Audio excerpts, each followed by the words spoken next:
નમસ્કાર. ગરુડ પાઠશાલા અંતર્ગત આજે આપણે ધોરણ 10 વિષય સામાજિક વિજ્ઞાન અને એનો પહેલો પાઠ જે છે ભારતનો વારસો તેનો વિગતપૂર્ણ અભ્યાસ કરીશું. આમ જોવા જઈએ તો કે ભારતનો વારસો, તો કે વારસો એટલે શું? તો કે આપને જે પેઢી દર પેઢી જે કંઈ મળ્યું છે ને એને વારસો કહેવાય.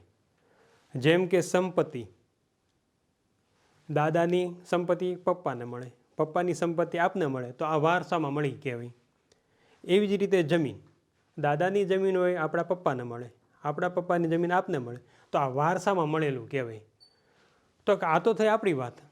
તો ભારતને આ વારસામાં કઈ કઈ બાબત મળેલી છે એ આ પાઠની અંદર સમાવેશ થયેલો છે. તો આનો વિગતપૂર્ણ આપણે માહિતી મેળવીશું. એટલું જ નહીં, જેવી રીતે પાઠમાં શબ્દો આવે છે ને એ શબ્દોની સમજૂતી પણ મેળવીશું. આ સમજૂતી મળશે એટલે શું થશે કે તમારે ગોખવું નહીં પડે. અને બીજું કે આપણે અત્યાર સુધીમાં શું પરીક્ષાલક્ષી તૈયારી એવું કરીએ છીએ, પણ એવું નહીં.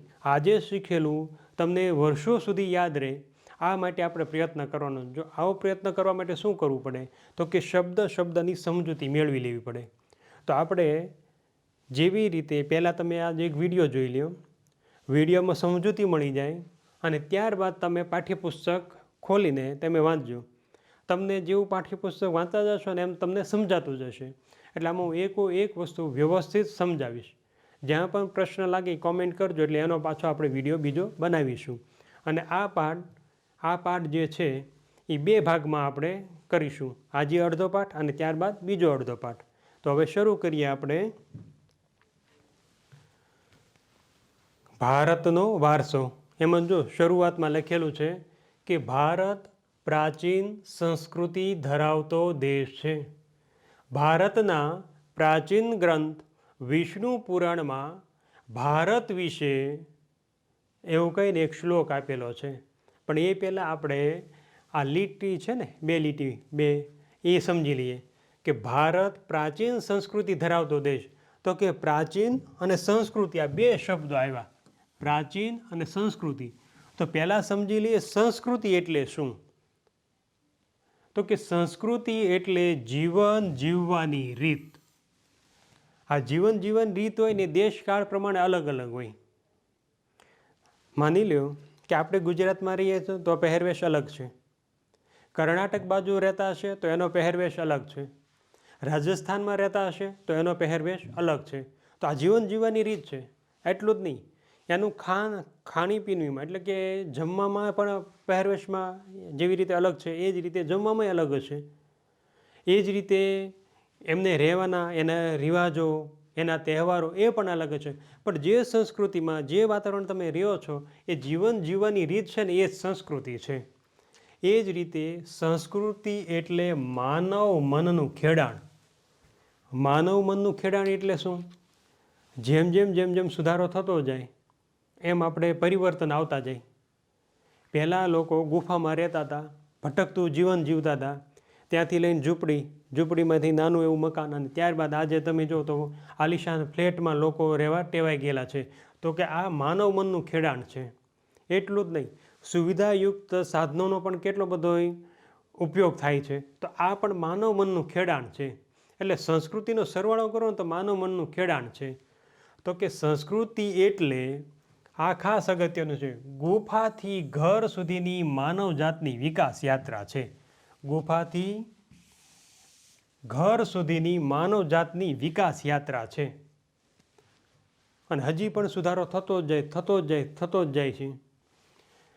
સંસ્કૃતિ એટલે શિક્ષણ. શિક્ષણ એટલે પરીક્ષાલક્ષી શિક્ષણ જ નહીં. જ્યાંથી જે માહિતી મળે છે એને વ્યવસ્થિત સમજવી અને એપ્લાય કરવી, આ શિક્ષણ. સાહિત્ય, તમે સાહિત્ય વિશે વિચારશો ને તો પણ આપણે ભારતીય સાહિત્ય કેટલું વિશાળ છે એનું તમને મહત્ત્વ સમજાશે. જેમ કે આપણું હિન્દી સાહિત્ય, આપણું અંગ્રેજી સાહિત્ય અને સૌથી મહત્ત્વપૂર્ણ એવું સંસ્કૃત સાહિત્ય. તમે આખી જિંદગી તમને એવું થાય કે મારે એક વિષયનું સાહિત્ય સમજી લેવું છે તો પણ પૂરું ન થાય, એટલું વિશાળ સાહિત્ય છે. સંગીત, નૃત્ય, શિલ્પ સ્થાપત્ય, હસ્તકલા વગેરે ક્ષેત્રોમાં મળતી સિદ્ધિ એટલે સંસ્કૃતિ. તો આ વાત આપણે થઈ સંસ્કૃતિ એટલે શું. પણ બીજો શબ્દ હતો પ્રાચીન સંસ્કૃતિ. પ્રાચીન સંસ્કૃતિ, તો પ્રાચીન સંસ્કૃતિ એટલે એવી સંસ્કૃતિ જે હજારો વર્ષ પહેલાં માનવે બનાવેલી હતી, જેમાં તેમણે વસવાટ, ખેતી, વ્યવસાય, ધર્મ, કલા, વિજ્ઞાન અને શાસન વ્યવસ્થા જેવા ક્ષેત્રોમાં વિકાસ કર્યો હશે, જે આપણે જાણતા નહોતા, જેનું લિખિત સ્વરૂપ પણ નથી, ત્યારે પણ પ્રાચીન સંસ્કૃતિ અસ્તિત્વમાં હતી. તો કે એમાં કઈ કઈ સંસ્કૃતિનો સમાવેશ થાય છે? તો કે વિશ્વની પ્રાચીન સંસ્કૃતિ, તો કે સિંધુ ઘાટીની સંસ્કૃતિ. મુખ્ય શહેરો ક્યાં હતા? તો કે હડપ્પા, મોહેજો-દડો, લોથલ. હવે આ સંસ્કૃતિની વિશેષતા કઈ હતી? તો કે સુવ્યવસ્થિત નગર રચના, ધંધા અને વેપાર. આજે આપણે ગટર, પાણીની વ્યવસ્થા, આ બધું જે આપણે મેળવીએ છીએ એ તો સિંધુ ઘાટીની સંસ્કૃતિમાં હતું. મોહેજો-દડો અને હડપ્પા નગર આયોજન માટે ખૂબ પ્રખ્યાત છે, જેમાં ગટરની પણ વ્યવસ્થા હતી, પાણીની પણ સુવિધા હતી. તો આ એની વાત. ત્યારબાદ આવી વૈદિક સંસ્કૃતિ. તો કે વૈદિક સંસ્કૃતિ આ સમય આર્ય લોકોના આગમન પછીનો છે. આ યુગમાં વેદ ગ્રંથોની રચના થઈ, જે આપણે 4 વેદો છે એની વાત છે, એટલે તેને વૈદિક યુગ કહેવામાં આવે છે. કયો યુગ કહેવામાં છે? વૈદિક યુગ. ત્યારબાદ ગુપ્ત યુગ. આ યુગને ભારતનો સુવર્ણ યુગ કહેવામાં આવે છે. સુવર્ણ યુગ કહેવામાં આવે છે. વિજ્ઞાન, ગણિત, સાહિત્ય અને કલા બધામાં પ્રગતિ જોવા મળી હતી, અને ખાસ કરીને આર્યભટ્ટ, ગણિત અને કાલિદાસ કવિ આ પ્રખ્યાત વિદ્વાનો થઈ ગયેલા હતા. પ્રાચીન સંસ્કૃતિની વિશેષતા કઈ હતી આપણી? તો કે આધ્યાત્મિકતા અને નૈતિક મૂલ્યો. કોઈને પરેશાન કરવા નહીં, બીજાના સુખમાં સુખી થવું, બીજાના દુઃખમાં દુઃખી થવું, આ આપણું નૈતિક મૂલ્યો હતા. સહિષ્ણુતા અને સર્વધર્મ સમભાવ, એટલે કે બીજાના વિચારો, બીજાના ધર્મ, બીજાની માન્યતાઓ, બીજાની બોલચાલ, જીવનશૈલી અથવા સ્વભાવને સ્વીકારવાની અને સહન કરવાની ભાવના. તો આ જે બાબત હતી એ પ્રાચીન સંસ્કૃતિ આપને આવું શીખવાડે છે. તો આ વાત થઈ પ્રાચીન સંસ્કૃતિ. હવે તમે જ્યારે પાઠ વાંચતા હશો ને ત્યારે પ્રાચીન સંસ્કૃતિ જ્યારે વાંચશો ને ત્યારે તમને વૈદિક યુગ યાદ આવશે, ગુપ્ત યુગ યાદ આવશે, સિંધુ ઘાટીની સભ્યતા પણ યાદ આવશે. એટલે હવે તમારે પ્રાચીન સંસ્કૃતિ ધરાવતો દેશ છે એવું ગોખવું નહીં પડે. બીજો છે ભારતના પ્રાચીન ગ્રંથ વિષ્ણુ પુરાણમાં ભારત વિશે. હવે જો પુરાણની વાત આવી, વિષ્ણુ પુરાણ, આપણા 18 પુરાણો છે. સ્કંદ પુરાણ, અગ્નિ પુરાણ, ગરુડ પુરાણ, એવા જે 18 પુરાણો છે એમાંનું જે વિષ્ણુ પુરાણ છે એમાં વાત કરેલી છે કે ઉત્તરમ યત સમુદ્રસ્ય હિમાદ્રે ચૈવ દક્ષિણમ વર્ષ તદ ભારત નામ ભારતી યત્ર સંતતિ. હવે આનો અર્થ શું થાય? અર્થાત એટલે કે સમુદ્રની ઉત્તરે, હવે આપણે સમુદ્ર ક્યાં છે? આ સમુદ્રની ઉત્તર બાજુ, સમુદ્રની ઉત્તર બાજુ, હિમાલયની દક્ષિણે આવેલ, આ બાજુ આપણે હિમાલય છે, હિમાલયથી દક્ષિણ બાજુ, નીચે હિમાલયથી દક્ષિણ બાજુ આવેલ સ્થળનું નામ ભારત વર્ષ છે.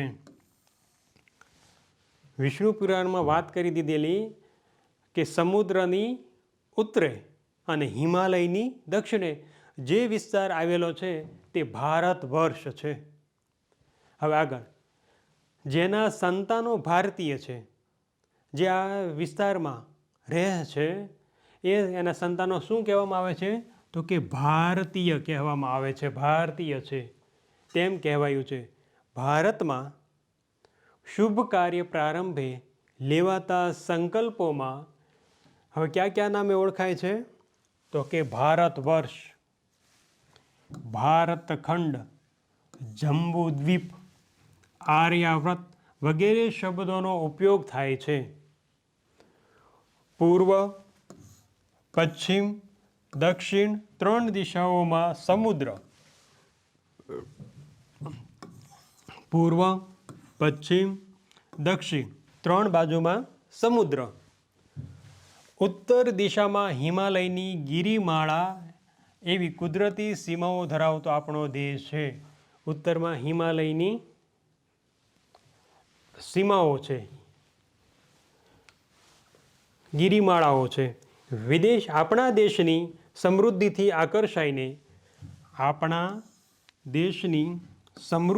આકર્ષાઈને અનેક વિદેશી પ્રજાઓ વ્યાપાર કરવા આવી. હવે પહેલાં એવું કહેવાતું કે સોને કી ચીડિયા. સોને કી ચીડિયા એટલે સોનાની ચકલીઓ નહોતી, પણ એટલું બધું ભારત પાસે સંપત્તિ હતી, જે પર્વતોમાં હતી, જમીનની અંદર હતી, ખાણ ખનીજોમાં હતી, ખેતીમાં હતી. અને આના કારણે બહારની પ્રજાને એવું હતું કે ભારતમાં એવું ઘણું બધું છે કે જેમાં આપણે વેપાર કરી શકીશું, આપને લાભ થશે.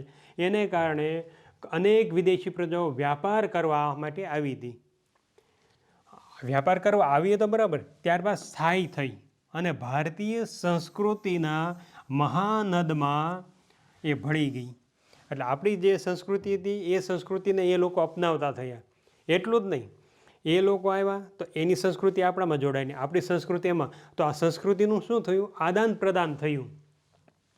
આ આદાન પ્રદાનની પરસ્પર પ્રક્રિયા દ્વારા દેશમાં અનેક પરિવર્તનો જોવા મળ્યા અને એ રીતે એક પેઢીમાંથી આપણા વારસાનું હસ્તાંતરણ થયું અને તેનો સાતત્યપૂર્ણ વિકાસ થયો. આટલી વાત છે એ આ પહેલા પેરેગ્રાફમાં છે. હવે આપણે આ પહેલો પેરેગ્રાફ ફરી પાછા એકવાર ઝડપથી સમજી લઈએ. ભારત પ્રાચીન સંસ્કૃતિ ધરાવતો દેશ છે. પ્રાચીન સંસ્કૃતિ એ હવે તમને સમજણ પડી ગઈ કે સિંધુ ઘાટીની સભ્યતાથી લઈને છેક આજ દિન સુધીની લઈ લેવાની વાત. ભારતના પ્રાચીન ગ્રંથ વિષ્ણુ પુરાણમાં ભારત વિશે ઉત્તરમ યત સમુદ્રસ્ય હિમાદ્રે ચૈવ દક્ષિણમ વર્ષ તદ ભારત નામ ભારતી યત્ર સંતતિ. એટલે કે અર્થાત સમુદ્રની ઉત્તરે અને હિમાલયની દક્ષિણે, સમુદ્રની ઉત્તરે અને હિમાલયની દક્ષિણે આવેલ સ્થળનું નામ ભારત વર્ષ છે. ભારત વર્ષ કોનું છે? કે સમુદ્રની ઉત્તર બાજુ અને હિમાલયની દક્ષિણ બાજુ જે વિસ્તાર આવેલો છે તે ભારત વર્ષ છે. તો એના સંતાનો કયા નામે ઓળખાય છે? તો કે એના સંતાનો ભારતીય નામે ઓળખાય છે. તો કે આપણે જે શુભ સંકલ્પોમાં જેનું નામ લઈએ છીએ એ કયા કયા નામો છે?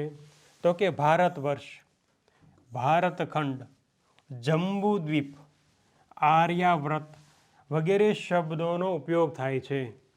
હવે ભારતમાં 3 બાજુ દરિયો છે. કઈ કઈ બાજુમાં? તો કે પૂર્વ, એની વિરુદ્ધ સાઈડ, પશ્ચિમ, નીચે, દક્ષિણ, એમ 3 દિશાઓમાં સમુદ્ર છે. તો ઉત્તર દિશામાં શું? તો કે ઉત્તર દિશામાં હિમાલયની ગિરિમાળા આવેલી છે. હિમાલયની ગિરિમાળા ક્યાં આવેલી છે? તો કે ભારતની ઉત્તર દિશામાં. ભારતની 3 બાજુ શું? તો કે દરિયો. કઈ કઈ બાજુ? તો કે પૂર્વ, પશ્ચિમ અને દક્ષિણ. આટલું સમજાણું. હવે આગળ. એવી કુદરતી સીમા ધરાવતો આપણો દેશ, આપણા દેશની સમૃદ્ધિથી આકર્ષાઈને અનેક વિદેશી પ્રજાઓ વ્યાપાર કરવા આવી, સ્થાયી થઈ અને ભારતીય સંસ્કૃતિના મહાનદમાં, મહાનદ એટલે મોટી નદી, સંસ્કૃતિ રૂપી મોટી નદીમાં ભળી ગઈ. આ આદાન પ્રદાનની પરસ્પર પ્રક્રિયા દ્વારા દેશમાં અનેક પરિવર્તનો જોવા મળ્યા. ત્યાંની જે શોધો હતી એ પણ આપણે ભારતમાં આવી અને આપણી પાસે જે કંઈ માહિતી હતી, જે કંઈ સાહિત્ય હતું એ લોકો પાસે ગયું.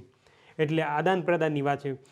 અને એ રીતે એક પેઢીમાંથી આપણા વારસાનું હસ્તાંતરણ થયું અને તેનો સાતત્યપૂર્ણ વિકાસ થયો. હવે આ તો પહેલો પેરેગ્રાફ. હવે ત્યારબાદ આપણે બીજો પેરેગ્રાફ જોશું. ભારતનું સ્થાન અને વિસ્તાર. હવે જો આમાં લખેલું છે કે વર્તમાન ભારતના સ્થાન, કદ અને વિસ્તાર વિશે આપણે ધોરણ 9માં અભ્યાસ કરી ગયા.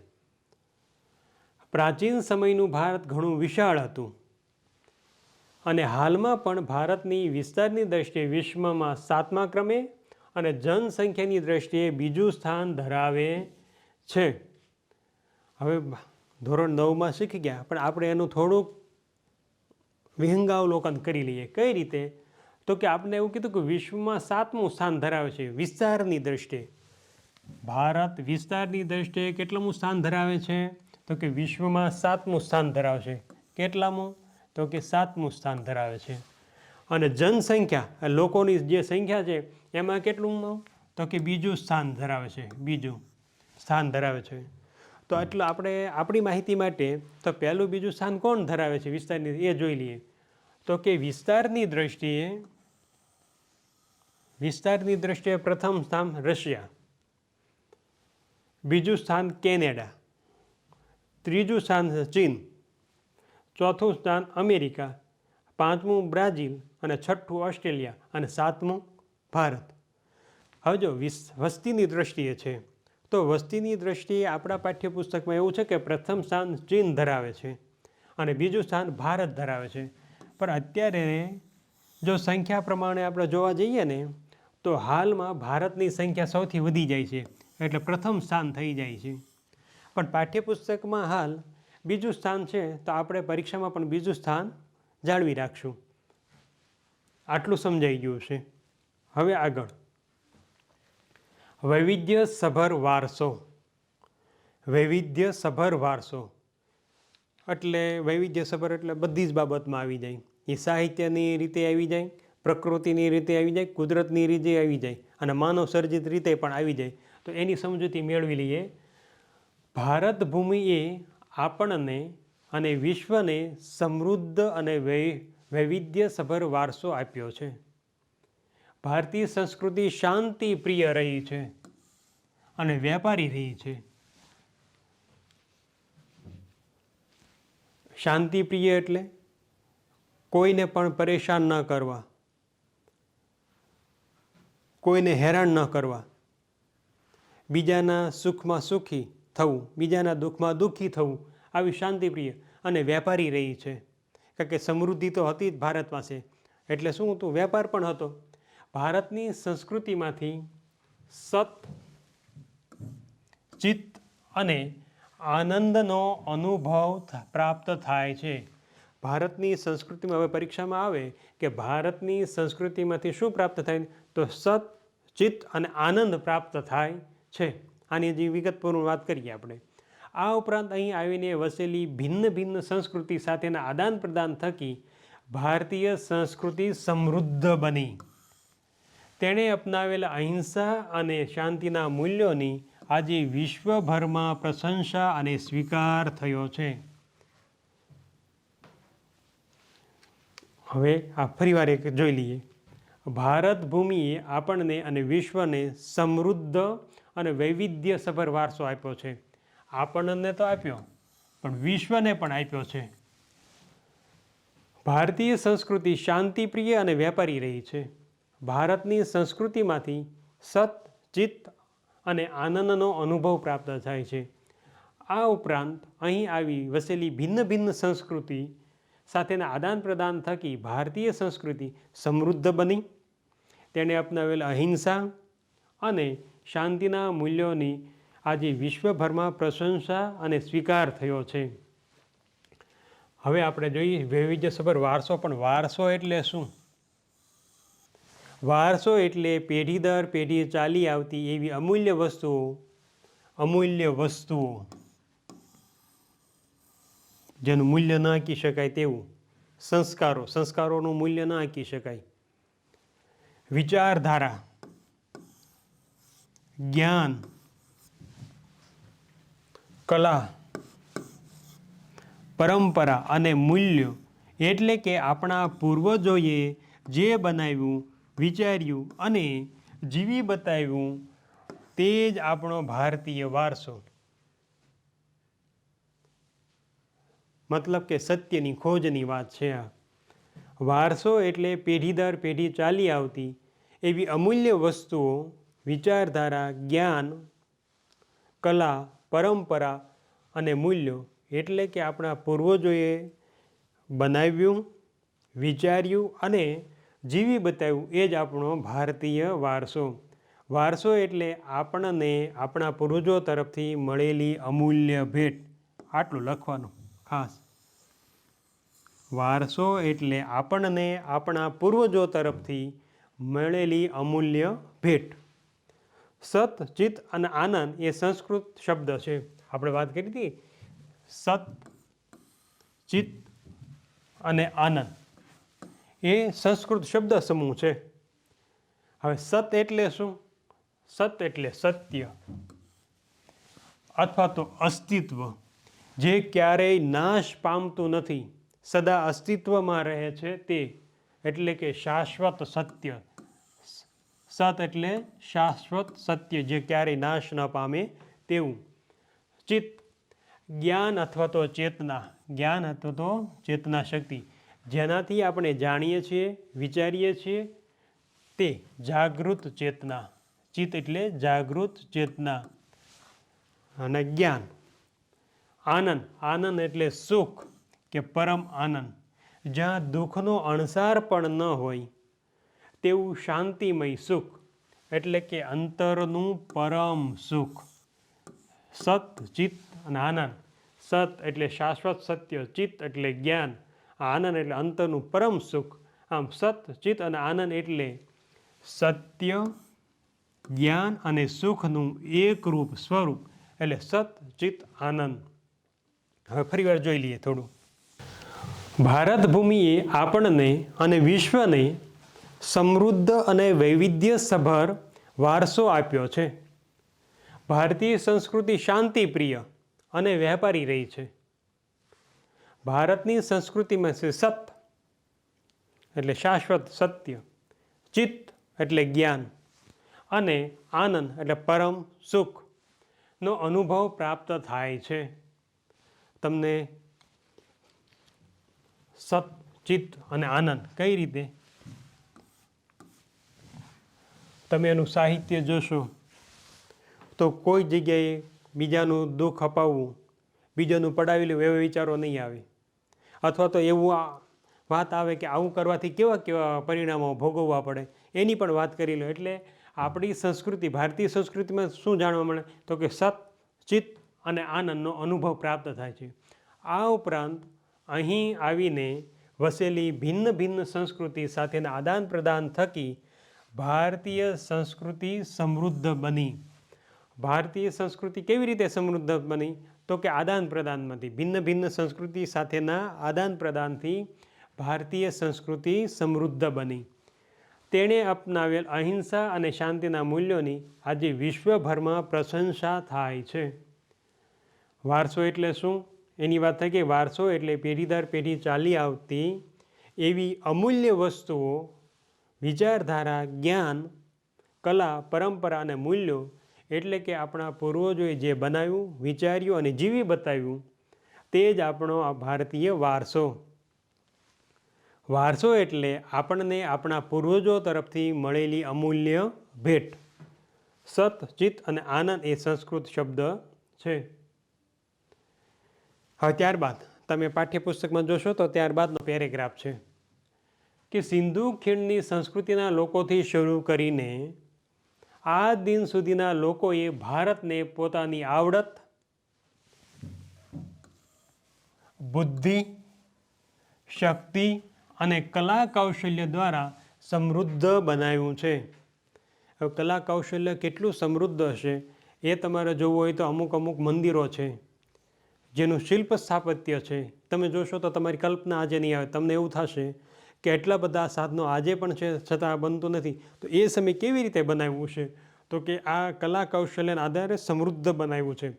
ભારતના ભવ્ય વારસાના નિર્માણમાં અને ઘડતર માટે અનેક ઋષિમુનિઓ, સંતો, વિદુષીઓ. હવે વિદુષીઓ એટલે કોણ? વિદુષી એટલે શિક્ષિત, બુદ્ધિશાળી અને જ્ઞાન ધરાવતી સ્ત્રી. બુદ્ધિશાળી અને જ્ઞાન ધરાવતી સ્ત્રી. પ્રાચીન ભારતની ગાર્ગી અને મૈત્રી જેવી વિદુષી ખૂબ જાણીતી છે. આટલું જ નહીં, આવા તો ઘણી વિદુષીઓ હતી. વિદ્વાનો, ચિંતકો, કલાકારો, કારીગરો, વૈજ્ઞાનિકો, સંશોધકો, સાહિત્યકારો, શિક્ષણશાસ્ત્રીઓ, રાજનીતિજ્ઞો, ઇતિહાસકારો, સમાજ સુધારકો વગેરેનો અગત્યનો ફાળો છે. તેમના ધર્મ, શાસન, શૈલી, ભાષા, કલા, ચિત્ર, બોલી, પહેરવેશ અને રીતરિવાજો વગેરે પણ ભારતને મળ્યા. આ રીતે ભારતમાં ભાતીગળ સંસ્કૃતિનું નિર્માણ થયું. હવે ફરીવાર એક શબ્દ સમજતા જઈએ. સિંધુ ખીણની સંસ્કૃતિના લોકોથી શરૂ કરીને આજ દિન સુધીના લોકો ભારતને પોતાની આવડત, બુદ્ધિ, શક્તિ, કલા કૌશલ્યતા સમૃદ્ધ બનાવ્યું. ભારતના ભવ્ય વારસાના નિર્માણ અને ઘડતર માટે અનેક ઋષિમુનિઓ, જો ભવ્ય વારસા, ભારતના ભવ્ય વારસા માટે કોણ કોણ છે? તો કે ઋષિમુનિઓ, સંતો, વિદુષીઓ,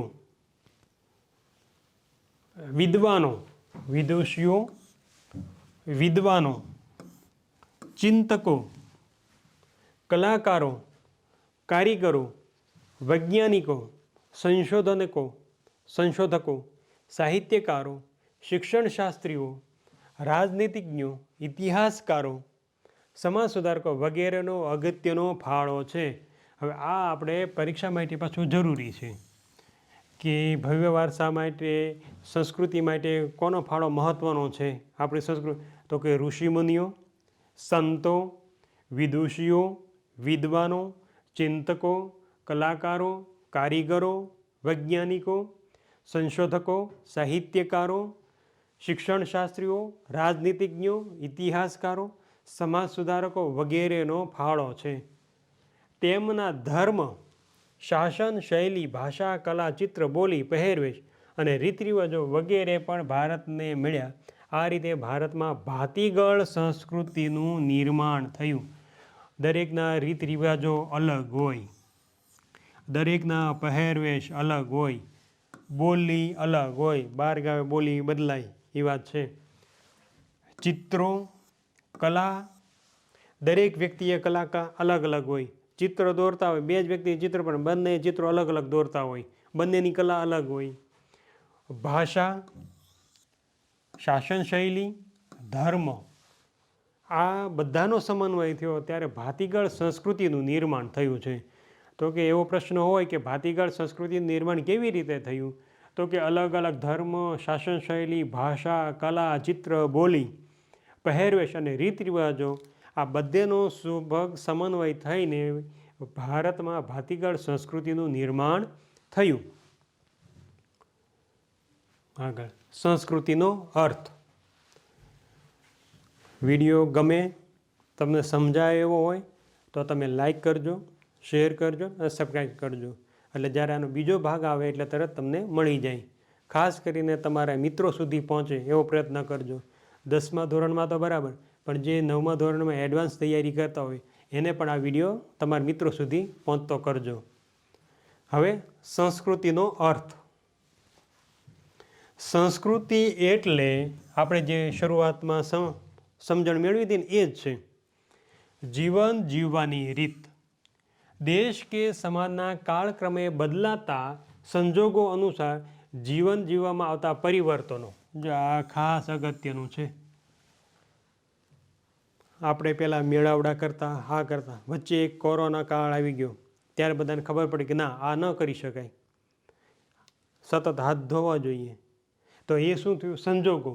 સંજોગો એવા ઊભા થયા કે પરિવર્તન લાવવું પડ્યું આપણે. ત્યારબાદ સુધારા, સામાજિક નીતિ, રીતિ ઇત્યાદિ વડે ભિન્ન ભિન્ન સમાજોની સંસ્કૃતિ બને છે. અલગ અલગ સમાજ એટલે એની સંસ્કૃતિ અલગ, એનો પહેરવેશ અલગ, બોલી અલગ, આ બધું જ. પણ 2 સમાજ 3 સમાજ ભેગા થાય અને બે જાય તો આદાન પ્રદાન થાય અને એક નવી સંસ્કૃતિનું નિર્માણ થાય. સંસ્કૃતિ એટલે માનવ મનનું ખેડાણ અને તેમાં માનવ સમાજની ટેવો, મૂલ્યો, આચાર વિચાર, ધાર્મિક પરંપરાઓ, રહેણી કહેણી અને જીવનને ઉચ્ચતમ ધ્યેય સુધી લઈ જવા આદર્શોનો સરવાળો છે એમ પણ કહી શકાય. જો આપણે પહેલાં સમજાતા એ જ છે. સંસ્કૃતિ એટલે જીવન જીવવાની રીત. આ સમજાઈ ગયો. જીવન જીવવાની રીત. દેશ કે સમાજમાં કાળક્રમે બદલાતા સંજોગો અનુસાર જીવનમાં આવતા પરિવર્તનો. રોગચાળો હોય તો સમાજમાં કેવી રીતે રહેવું, તો આ જે પરિવર્તન કરો એ પરિવર્તન. પછી ખબર પડે કે હવે આમાં સુધારાની જરૂર છે તો સુધારો. સામાજિક નીતિ, દરેક સમાજના નીતિ નિયમો અલગ અલગ હોય, જેનું બંધારણ ન હોય, લેખિત ન હોય, ફક્ત મૌખિક હોય, પણ એનું બંધારણ હોય. સામાજિક નીતિ, રીતિ ઇત્યાદિ વડે ભિન્ન ભિન્ન સમાજોની સંસ્કૃતિ બને છે. એટલે એવું કહી શકાય કે સંસ્કૃતિ એટલે માનવ મનનું ખેડાણ. આ બે બાબત યાદ રહી ગઈ.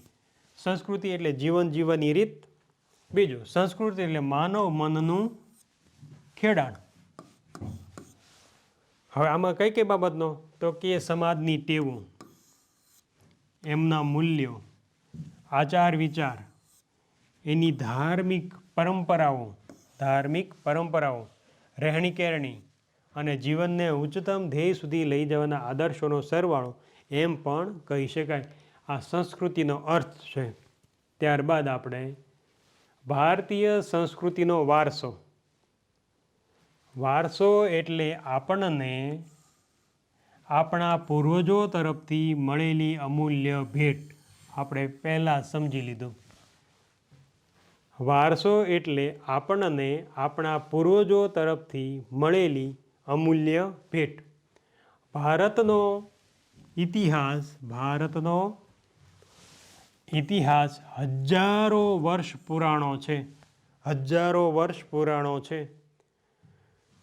શાળાકીય અભ્યાસમાં લેવાતી દૈનિક પ્રતિજ્ઞામાં આપણે હું મારા દેશને ચાહું છું અને તેના સમૃદ્ધ અને વૈવિધ્યપૂર્ણ વારસાનો મને ગર્વ છે તેમ કહીએ છીએ. આ સમૃદ્ધ વારસો એટલે ભારતનું સમગ્ર વિશ્વને પૂર્ણ માનવ જીવનના રહસ્યોનું પ્રદાન એમ કહી શકાય. પૂર્ણ માનવ જીવનના રહસ્યોનું પ્રદાન. ભલા થાવ અને ભલું કરો, આ જે છે પૂર્ણ માનવ બનવા માટેનું છે. ભારતના વારસાને નીચે દર્શાવેલા બે વિભાગમાં વહેંચી શકાય. હવે જે વારસો છે ને એના બે પ્રકારો પાડવામાં આવેલા છે. એક પ્રાકૃતિક વારસો અને એક સાંસ્કૃતિક વારસો. હવે આનો વિગતપૂર્ણ અભ્યાસ કરીશું. તમને આટલું સમજાવ્યું. જ્યાં જ્યાં ન સમજાતું હોય અથવા તો વધારે સમજૂતીની જરૂર હોય તો કોમેન્ટમાં લખી નાખજો. એટલે આપણે જો નવો વિડીયો બનાવશું ત્યારે આ પ્રશ્નો પાછા લઈ લઈશું. હવે ભારતીય સંસ્કૃતિ સુધી બધું સમજાઈ ગયું છે. હવે આપણે ભારતીય સંસ્કૃતિના જે બે વિભાગો છે એની વાત કરીએ કે ભારતનો પ્રાકૃતિક વારસો અને ભારતનો સાંસ્કૃતિક વારસો. તો એની વાત. ભારતનો પ્રાકૃતિક વારસો. પ્રકૃતિ, પર્યાવરણ અને માનવ જીવન વચ્ચેના નિકટતમ સંબંધોનું પરિણામ એટલે પ્રાકૃતિક વારસો.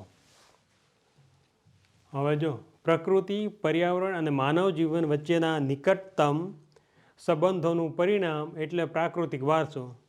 હવે આનું ઉદાહરણ જો. ઉદાહરણ વૃક્ષ અને વનસ્પતિ આ બધી માનવ વગર રહી શકે, પણ માનવ છે વૃક્ષ અને વનસ્પતિ વગર ના રહી શકે. તમે જંગલમાં ન જાઓ તો તમારા વગર જંગલ સુકાઈ જાય એવું ન થાય. તમારા વગર પાનખર આવે, તમે ન જાઓ પાનખર આવે એવું ના થાય. કારણ કે એને માનવની કોઈ જરૂર નથી. તમે જંગલની અંદર જઈને પાણી રેડો તો જ વૃક્ષ થાય એવું નથી. એ તો એની આપમેળે ઊભું થઈ જાય. પણ હા, જો વૃક્ષ જ ના હોય, વનસ્પતિ જ ન હોય તો માનવ ન રહી શકે. વનસ્પતિને કે વૃક્ષને કોઈ જરૂર નથી માનવની, પણ માનવને તો જરૂર છે જ. એટલે આપણે પ્રકૃતિ વગર ક્યારેય રહી શકતા નથી. મતલબ કે આ પાઠ એવું સમજાવે છે કે આપણે પ્રકૃતિનું રક્ષણ કરવું જોઈએ. પ્રાકૃતિક વારસો એ કુદરતી ભેટ છે. પ્રાકૃતિક વારસો એ કેવી ભેટ છે? કુદરતી ભેટ છે. ભારતનો પ્રાકૃતિક વારસો વિશિષ્ટ. પ્રાકૃતિક વારસો એટલે કુદરતે આપેલો જે વારસો છે એની વાત. વિશિષ્ટ અને વૈવિધ્યસભર છે. હવે આમાં કઈ કઈ બાબતનો સમાવેશ થાય? તો કે ઊંચા પર્વતો, આ પ્રકૃતિ જ કરી શકે. ઊંચા ઊંચા પર્વતો છે એ પ્રકૃતિ કરે. નદીઓ, ઝરણા, સાગરો અને લાંબા દરિયા કિનારા, વિશાળ ફળદ્રુપ મેદાનો, ખીણ પ્રદેશો અને રણોનો સમાવેશ થાય છે. પ્રાકૃતિક વારસામાં કોનો સમાવેશ થાય છે? એવું હોય ત્યારે એટલું યાદ રાખવાનું, એ યાદ રહી જ જાય. કઈ રીતે? તો કે ઊંચા પર્વતો, નદીઓ શામાંથી બને? તો કે ઝરણામાંથી, પછી સાગર, પછી લાંબા દરિયા કિનારો, વિશાળ ફળદ્રુપ મેદાનો અને ખીણ પ્રદેશો અને રણોનો સમાવેશ થાય છે. આ ગોખવાની કોઈ વાત નથી. અહીંથી શરૂ કરો, ઊંચા પર્વતો પરથી નદી શરૂ થાય, નદીઓ અને ઝરણા કોને મળે? સાગરની બાજુમાં શું હોય? તો કે લાંબો દરિયા કિનારો, વિશાળ ફળદ્રુપ મેદાનો, ખીણ પ્રદેશો હોય અને રણનો સમાવેશ થાય છે. તથા વૃક્ષો, વનસ્પતિ, જીવજંતુઓ, ઋતુઓ, પશુ પક્ષી, પ્રાણીઓ અને વૈવિધ્યપૂર્ણ ભૂમિ દ્રશ્યો, જેને લેન્ડસ્કેપ કહેવામાં આવે છે. પહેલાં એટલું આપણે સમજી લઈએ. પ્રકૃતિ, પર્યાવરણ અને માનવ જીવન વચ્ચેના નિકટતમ સંબંધનું પરિણામ એટલે પ્રાકૃતિક વારસો. હવે પ્રાકૃતિક વારસો એટલે શું? આવો પ્રશ્ન આવે એક વાક્યમાં તો લખી નાખવાનું કે પ્રકૃતિ, પર્યાવરણ અને માનવ જીવન વચ્ચેના નિકટતમ સંબંધોનું પરિણામ એટલે પ્રાકૃતિક વારસો. હવે પ્રાકૃતિક વારસામાં કઈ કઈ બાબતનો સમાવેશ થાય? તો કે ઊંચા પર્વતો, નદી, ઝરણા, સાગર, લાંબા દરિયા કિનારો, વિશાળ ફળદ્રુપ મેદાનો, ખીણ પ્રદેશો, રણોનો સમાવેશ થાય છે. આ ઉપરાંત બીજું કઈ કઈ બાબત આવે? તો કે વૃક્ષો આવે, વનસ્પતિ આવે, જીવજંતુઓ આવે, ઋતુઓ આવે, પશુ પક્ષી આવે, પ્રાણીઓ આવે અને વૈવિધ્યપૂર્ણ ભૂમિ દ્રશ્યો છે. હવે આપણે જોઈએ ને કે વૃક્ષો, વનસ્પતિ, જીવજંતુઓ, ઋતુઓ. વનસ્પતિનો કોઈ જરૂર નથી, આપણે હોઈએ કે ન હોઈએ. પણ જો તુલસી હોય તો એ જરૂર આપને છે. શરદી કે ઉધરસ થાય તો તુલસીનું પાન આપણે, કારણ કે એ આપણે જરૂરિયાત છે. તુલસીને આપણી કોઈ જરૂરિયાત નથી. એમ વનસ્પતિ હોય કે પ્રાણીઓને આપણી કોઈ જરૂર નથી. આપણે આખી પ્રકૃતિની આપણે જરૂર પડે છે. તો એનું રક્ષણ કરવું પડે, જાળવણી કરવી પડે, અને કાંઈ ન થાય તો એનું નુકસાન તો ન જ કરાય. હવે આમે આવ્યું ભૂમિ દ્રશ્યો. આ શબ્દ આવ્યો ને, ભૂમિ દ્રશ્યો. તો હવે ભૂમિ દ્રશ્યો એટલે શું? તો કે પૃથ્વીની સપાટી પર આપણે ઊભા રહીએ અને જે કંઈ દ્રશ્યો દેખાય એ ભૂમિ દ્રશ્યો. તો શું? પૃથ્વીની સપાટીની પ્રાકૃતિક રચના અને દેખાવ, કોઈ વિસ્તારનો જે દ્રશ્ય આપણા આંખે દેખાય છે તે. જેમ કે પર્વત, ખીણ, આ બધું તમને દેખાય. નદીઓ, જંગલો, રણ, મેદાનો અને સમુદ્ર કિનારા વગેરે તેને ભૂમિ દ્રશ્યો અથવા તો લેન્ડસ્કેપ કહેવાય છે. તમારી નજર સામે જે કુદરતી દ્રશ્યો દેખાય એ બધું જ લેન્ડસ્કેપ કહેવાય. દાખલા તરીકે હિમાલયના પર્વતોનું દ્રશ્ય છે પર્વતીય લેન્ડસ્કેપ, રણનું દ્રશ્ય રણ પ્રદેશી લેન્ડસ્કેપ, દરિયા કિનારાનું દ્રશ્ય દરિયાકાંઠાનું લેન્ડસ્કેપ. તો આ છે ભૂમિ દ્રશ્યો. આ ભૂમિ દ્રશ્યો વિશે જે આપણે આગળ શીખવાનું છે. વિવિધ પ્રકારના ખડકો, ખનિજોનો સમાવેશ થાય છે. આપણે સૌ પ્રકૃતિના સંતાન છીએ. પ્રકૃતિ આપણા આહાર, પાણી, શુદ્ધ વાયુ તેમજ નિવાસ જેવી લગભગ બધી જ આવશ્યકતાઓ માટે સુંદર વ્યવસ્થા કરી છે. જો શુદ્ધ વાયુ, કોરોના કાળમાં થોડા દિવસ હલનચલન બંધ હતી, આવન જાવન બંધ હતી, તો એવું કહેવાતું કે પ્રકૃતિ એટલે કે પર્યાવરણ છે એકદમ શુદ્ધ થઈ ગયેલું. તો આ છે શુદ્ધ વાયુ. પ્રકૃતિએ આપને બધું શુદ્ધ જ આપ્યું છે, સારામાં સારી વસ્તુ જ આપેલી છે, પણ આપણે એનો વિનાશ કરીએ છીએ. ટૂંકમાં પ્રાકૃતિક વારસો એટલે કુદરતે આપણને આપેલા એવા અમૂલ્ય ખજાનો જે રાષ્ટ્રની ઓળખ અને ગૌરવરૂપ છે. રાષ્ટ્રની ઓળખ અને ગૌરવરૂપ છે. જેમાં પહાડ, નદીઓ, જંગલો, પ્રાણીઓ, છોડ, દરિયાકાંઠા અને રાષ્ટ્રીય ઉદ્યાનોનો સમાવેશ થાય છે. પ્રકૃતિ સાથેનો આપણો વ્યવહાર શ્રદ્ધાપૂર્વક હોવાના ઉદાહરણો છે. શ્રદ્ધાપૂર્વકના. પ્રકૃતિ સાથેનો આપણો વ્યવહાર શ્રદ્ધાપૂર્વક. આપણે તમે જુઓ તો પાણીને દેવતા માનીએ, સૂર્યને દેવતા માનીએ, વૃક્ષને દેવતા માનીએ, એટલે આપણે શ્રદ્ધાપૂર્વક છે. પંચતંત્રની વાર્તાઓ અને બૌદ્ધ ધર્મની જાતક કથાઓમાં જોવા મળે છે.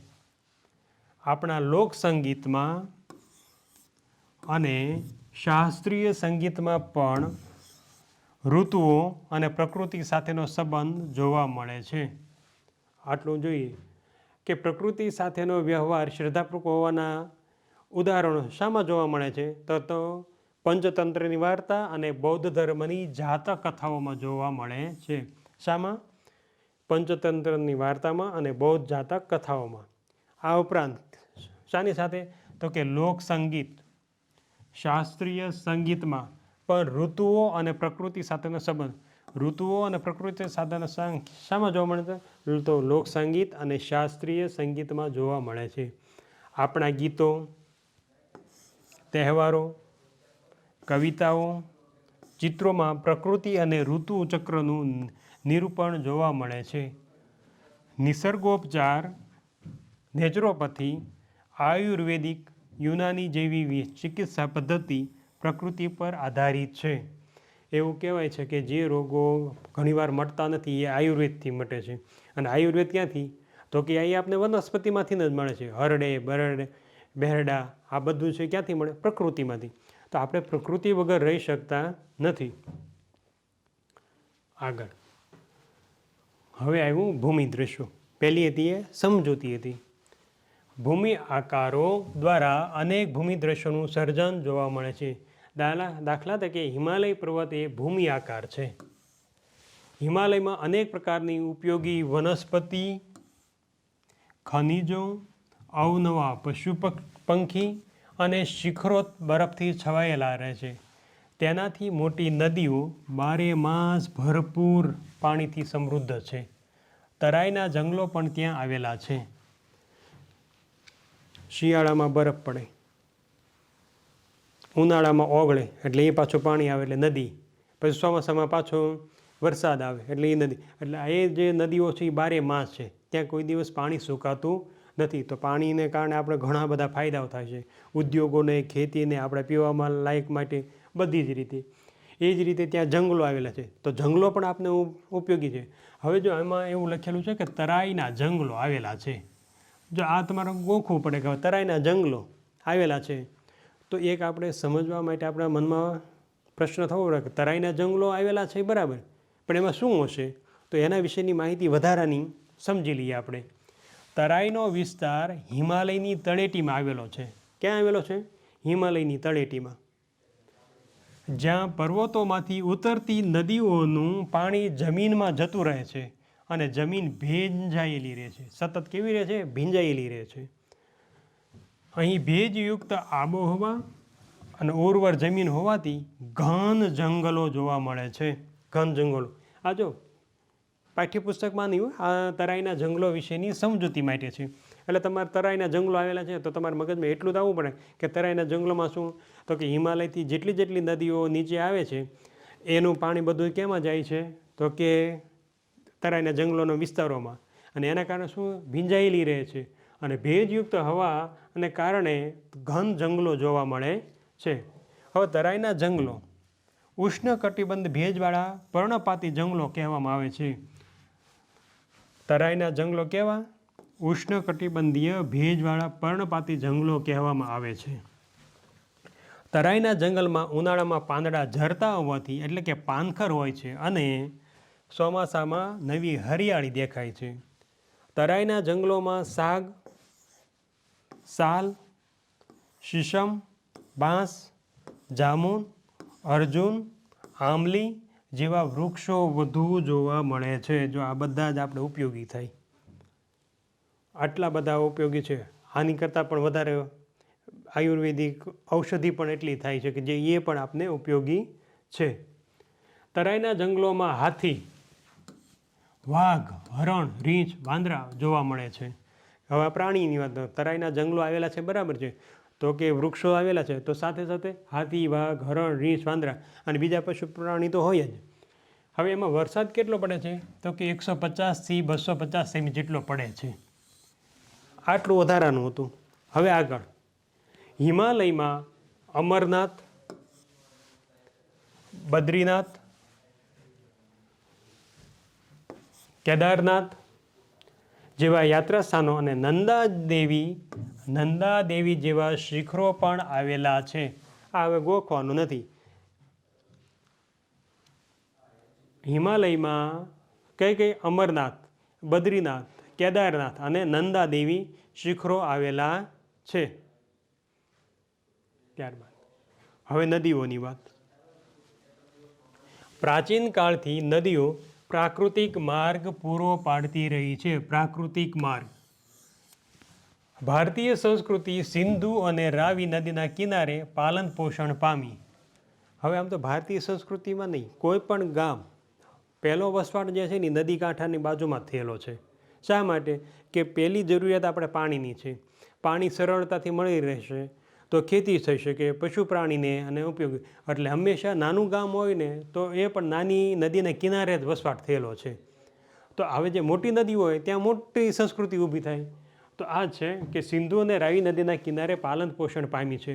પણ પ્રાકૃતિક માર્ગ એટલે નદીઓએ કુદરતે આપેલો એવો માર્ગ હતો જેના દ્વારા માણસો એક સ્થળેથી બીજે સ્થળે જઈ શકતા અને માલ સામાનની હેરફેર કરી શકતા હતા. એક જગ્યાએથી બીજી જગ્યાએ સરળતાથી હેરફેર કરી શકે એ માટે પ્રાકૃતિક માર્ગ તરીકેનો ઉપયોગ કેવા થતો? નદીઓ તરીકે થતો હતો. હવે આમાં કઈ નદી ખૂબ મોટી છે? જો આ મોટી નદીની વાત છે, પણ એમાં ગામની નદી હોય ને તો એનું મહત્ત્વ પણ એટલું જ છે કે ગામની ખેતી, ગામના લોકોને પાણી પીવાનું, કારણ કે ત્યાં પાણી જશે એટલે કૂવાના પાણી તળ ઊંચા આવશે. એટલે નાની નદી પણ એટલી જ ઉપયોગી છે. પણ આ મોટી નદી કઈ નદી? તો કે સિંધુ નદી, ગંગા, યમુના, સરસ્વતી, નર્મદા, ગોદાવરી, કૃષ્ણા, કાવેરી જેવી લગભગ બધી જ નદીઓ ભારતના લોકજીવન પર પ્રગાઢ અસર ઉપજાવી છે. ખૂબ પ્રગાઢ એટલે ખૂબ ઘેરી, ખૂબ ઊંડી. કારણ કે આને કારણે ત્યાંનો વિકાસ તમે જો બંધ હશે, બંધને કારણે ત્યાંના આજુબાજુના લોકોને પાણી મળશે, ખેતીને પાણી મળશે, ઉદ્યોગોને પાણી મળશે. એટલે કેટલો બધો વિકાસ થશે? તો કે આ મોટી નદીઓને ખૂબ જ અસર કરેલી છે. પીવાનું પાણી, વપરાશનું પાણી, સિંચાઈ, વીજળી, ખેતી, જળમાર્ગ જેવી આપણી મહત્ત્વની જરૂરિયાતો સંતોષવામાં નદીનું સ્થાન અગ્રીમ છે. હવે નદીનું સ્થાન અગ્રીમ શા માટે છે? તો કાંઈ ગોખવાનું હોય કે વપરાશ, આપણે જેટલું પાણી ઉપયોગી થાય એ બધું લખી નાખાય. પીવામાં, વપરાશનું પાણી, સિંચાઈ માટે, વીજળી ઉત્પન્ન કરવા માટે, ખેતી માટે, જળમાર્ગ તરીકે, એમ કેટલી બધી મહત્ત્વની જરૂરિયાતો સંતોષવા નદીનું સ્થાન અગ્રીમ છે. તે ઉપરાંત માટીના વાસણો, મકાનો, લીંપણ તથા ઉદ્યોગોના વિકાસ માટે પણ માનવીએ નદીના પાણી ઉપર આધારિત રહેવું છે. મોટા ભાગના ઉદ્યોગો પાણી ઉપર આધારિત છે. અને એટલે જ તે ઉદ્યોગો તે જ્યાં પાણી મળે રહે સરળતાથી ત્યાં વિકાસ વધુ પામે છે. આમ નદીઓએ ભારતીય પ્રજા જીવનને સમૃદ્ધ બનાવ્યું છે. આપણી સંસ્કૃતિમાં પ્રાચીન કાળથી નદી કિનારાના ઉષા અને સંધ્યાના વિવિધ ભૂમિ દૃશ્યો દ્વારા ભરપૂર સૌંદર્ય, કલાસૂઝ અને કૌશલ્યનો વિકાસ પણ આ પ્રકૃતિને વારસામાંથી મળ્યો છે. તેથી આપણે નદીને લોકમાતાનું બહુમાન આપ્યું છે. હવે વનસ્પતિ જીવન. ભારતની પ્રજા આદિ સમયથી એટલે ખૂબ જ પ્રાચીન સમયથી અથવા તો માનવ ઇતિહાસનો પ્રારંભ થયો ને ત્યારથી ભારતની પ્રજા આદિ સમયથી પર્યાવરણ પ્રેમી રહી છે. એટલે તે પર્યાવરણને આપણે દેવતાના રૂપમાં જોઈએ છીએ. વૃક્ષ હોય, પશુ હોય, બધાને દેવતાના રૂપમાં જોઈએ છીએ. તેની સાક્ષી તેના વૃક્ષ પ્રેમ, પુષ્પ પ્રેમ અને છોડવાઓ પરત્વેનો આદર સૂચવે છે. માણસ, પ્રાણી, પશુ પંખીના આહાર માટે વનસ્પતિ પર આધાર રાખવો પડે છે. વનસ્પતિ એટલે જ વારંવાર કહું કે વનસ્પતિ વગર આપણે જીવી શકીએ તેમ નથી. ભારતમાં વડ,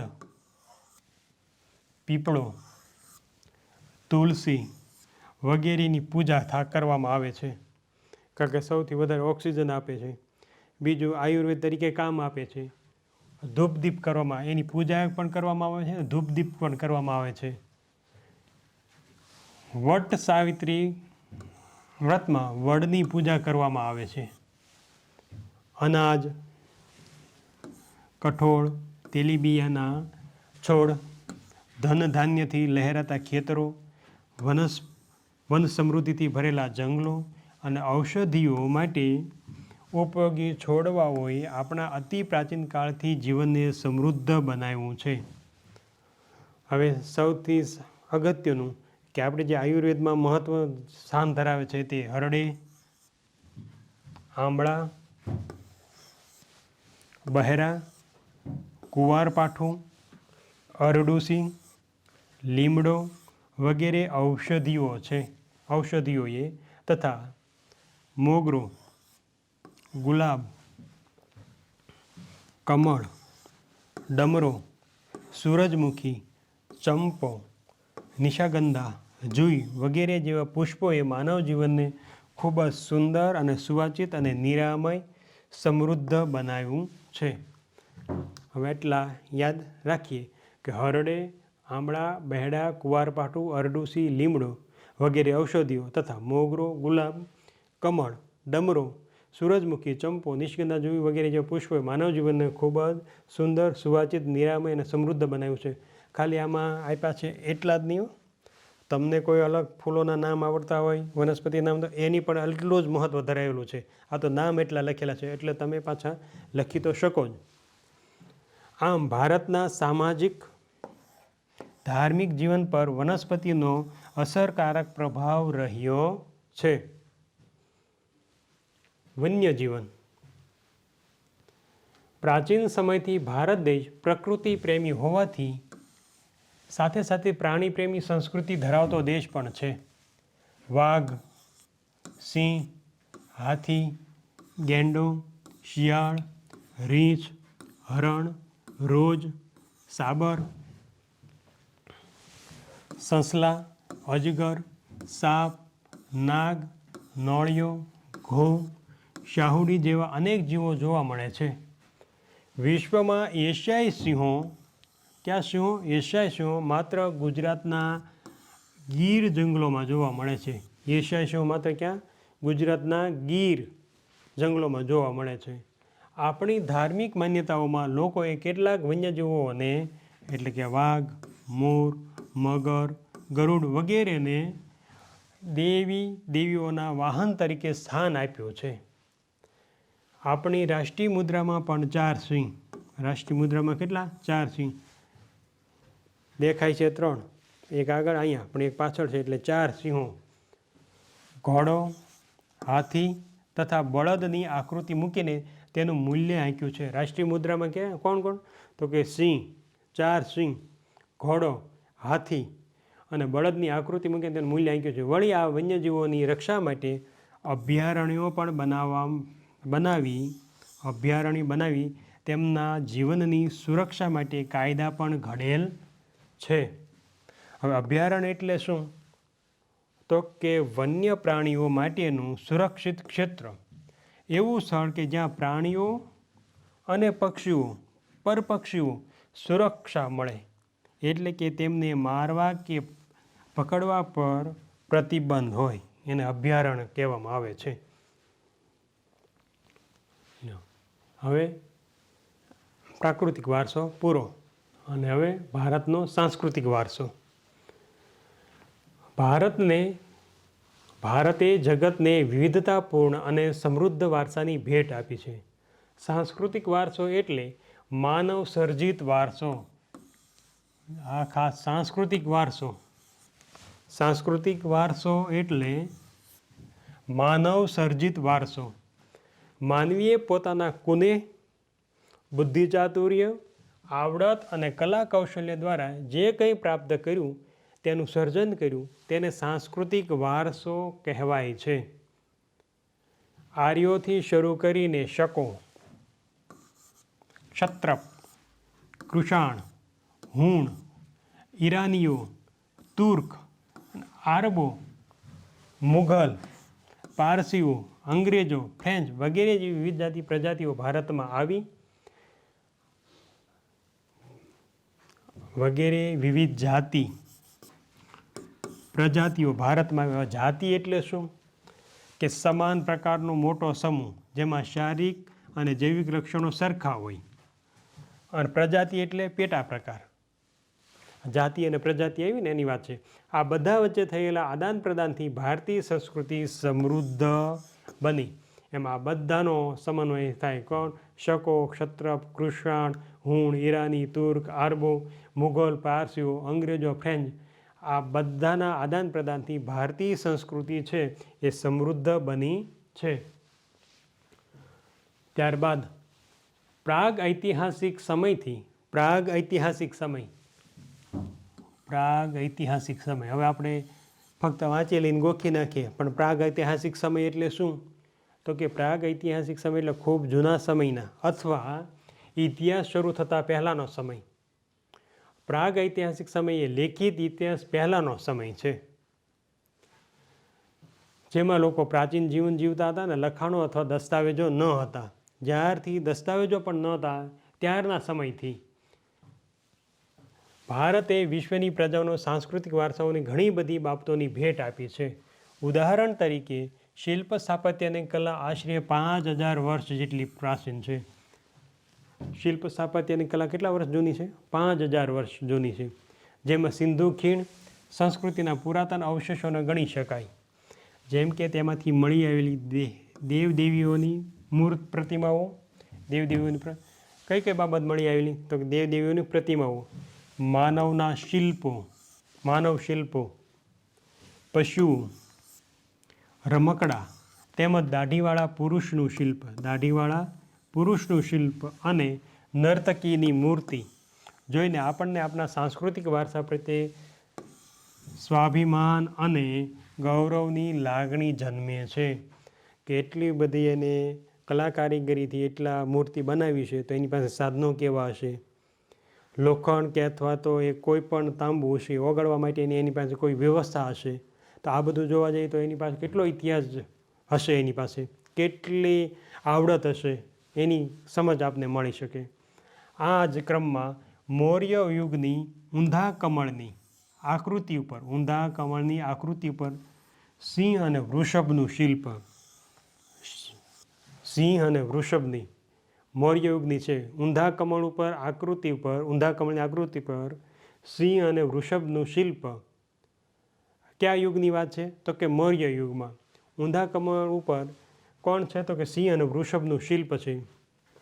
બુદ્ધની પ્રજ્ઞા પારમિતાનું શિલ્પ, સારનાથની ધર્મચક્ર પરિવર્તનવાળી મહાત્મા ગૌતમ બુદ્ધની પ્રતિમા અને તે પછીના કાલખંડની જૈન તીર્થંકરોની પ્રતિમાઓ, રાષ્ટ્રકૂટ રાજાઓના સમયની ઇલોરા ગુફાઓ નિહાળતા આપણનો સાંસ્કૃતિક વારસા પ્રત્યે આદર અને ગર્વ અનુભવે છે.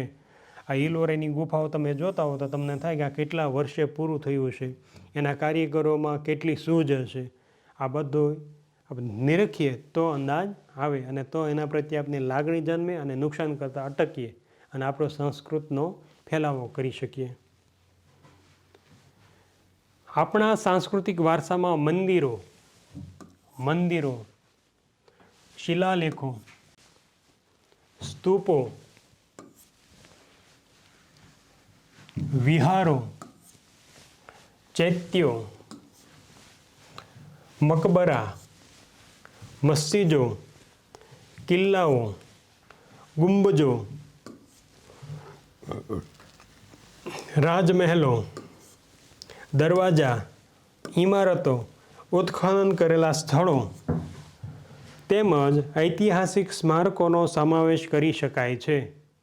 હવે ફરી વાર જોઈએ કઈ કઈ કે આપણા સાંસ્કૃતિક વારસામાં મંદિરો, શિલાલેખો, સ્તૂપો, વિહારો, ચૈત્યો, મકબરા, મસ્જિદો, કિલ્લાઓ, ગુંબજો, રાજમહેલો, દરવાજા, ઇમારતો, ઉત્ખનન કરેલા સ્થળો તેમજ ઐતિહાસિક સ્મારકોનો સમાવેશ કરી શકાય છે. આપણા સ્વાતંત્ર્ય સંગ્રામમાં ઐતિહાસિક સ્થળો જેવા કે સાબરમતી આશ્રમ, દાંડી, બારડોલી, વર્ધા, શાંતિનિકેતન, કોલકાતા, દિલ્હી વગેરે પણ સાંસ્કૃતિક વારસા તરીકે ઓળખાવી શકાય. સાંસ્કૃતિક વારસા તરીકે કોને ઓળખાવી શકાય? તો કે સાબરમતી આશ્રમ, દાંડી, બારડોલી, વર્ધા, શાંતિનિકેતન, દિલ્હી વગેરેને પણ સાંસ્કૃતિક વારસા તરીકે ઓળખાવી શકાય. ભાષા, લિપિ, અંકો, શૂન્યની શોધ, ગણિત, પંચાંગ, ખગોળ, લોખંડ, સાહિત્ય, ધર્મ, યુદ્ધશાસ્ત્ર, રથ, રાજ્યશાસ્ત્ર, પ્રાણીશાસ્ત્ર, વનસ્પતિશાસ્ત્ર, વાસ્તુશાસ્ત્ર, ધર્મો, ગણતંત્ર, ન્યાયતંત્ર, વિવિધ વિધાન, પર્યાવરણ સુરક્ષા આદિ ઘણી મહત્ત્વની શોધો પણ ભારતમાં થઈ છે. આ બધામાં એમાં પંચાંગ છે. આજે પણ ભરતી અને ઓટ ક્યારે આવશે એ સમય આપણું પંચાંગ કહી શકે છે. અમાસ ને પૂનમ આ બધું પંચાંગ દ્વારા આપણે જાણી શકીએ. ખગોળ આ બધી મોટાભાગની શોધો છે ક્યારે છે? ભારતમાં છે. આના વિશે આપણે જાણીએ, એને અંદર વાંચીએ તો આપણે આ વારસા ઉપર ગર્વ થાય. ગર્વ થાય એટલું જ નહીં, આપણે આગળ જતાં આપણી નવી પેઢીને આપી શકીએ, નવા જ્ઞાન આપી શકીએ, આપણે જ્ઞાન મેળવી શકીએ. એટલે આવા પુસ્તકો લઈને આપણે વાંચવા જોઈએ. આપણે આજે આ પાઠ આટલા સુધી સમજી લીધો. હવે એનો બીજો ભાગ છે, આની પછી આવશે. તમને આ પાઠમાં એવું લાગ્યું કે ના વ્યવસ્થિત સમજાય છે, બીજાને ઉપયોગી થાય એમ કેમ, તો અત્યારે શેર કરો, લાઈક કરો અને સબસ્ક્રાઈબ કરો. ખૂબ ખૂબ આભાર.